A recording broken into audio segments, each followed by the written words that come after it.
Seydou Yaknaba, je suis coach du Burkina Faso. Ok. Vous êtes arrivé à Kinshasa, dites-nous d'abord l'accueil et tout, vos premières impressions. Ouais, on est arrivé, l'accueil c'était bon, propre, on a apprécié, mais dès qu'on est arrivé, bon, on a vu que bon, c'était pas facile. L'organisation réellement n'est pas ça. Alors, qu'est-ce que vous reprochez à l'organisation?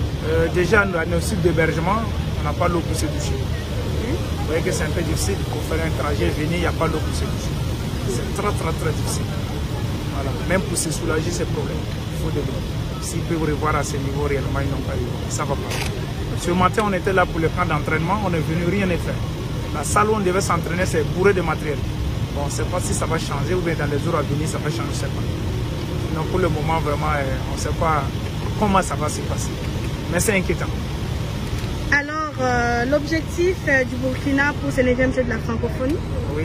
Notre objectif, c'est des médailles. Quand on vient pour compétir, c'est pour gagner. Et on espère qu'on va gagner. Seulement, c'est les conditions ne sont pas favorables, mais on espère que bon, dès que c'est réuni, on pourra tirer notre épingle du jeu. Merci bien, coach. Merci. Pas de panique. Il n'y a pas de pénurie d'eau dans les sites d'hébergement des athlètes à l'université de Kinshasa, comme les prétendent certaines langues. Ici, le constat est pourtant tout autre. Les athlètes venus des différents pays pour participer à la 9e édition de Jeux de la francophonie à Kinshasa sont logés dans des conditions requises. Des pavillons complètement rénovés selon les normes internationales de logement, des chambres en passant par la cuisine et les installations, tout est au point. Il n'y a rien à dramatiser au sujet de l'alimentation en eau. Ici, l'eau potable coule des robinets dans tous les compartiments avec des réserves dans les citernes. Entreprise générale de construction de Kinshasa qui a procédé à la réhabilitation de ces hommes de l'Unikine balaye d'un revers de la main les informations sur le manque d'eau et explique en ces termes. La colline inspirée est servie par la régie des eaux par rationnement. Ici, nous avons des citernes qui approvisionnent les hommes.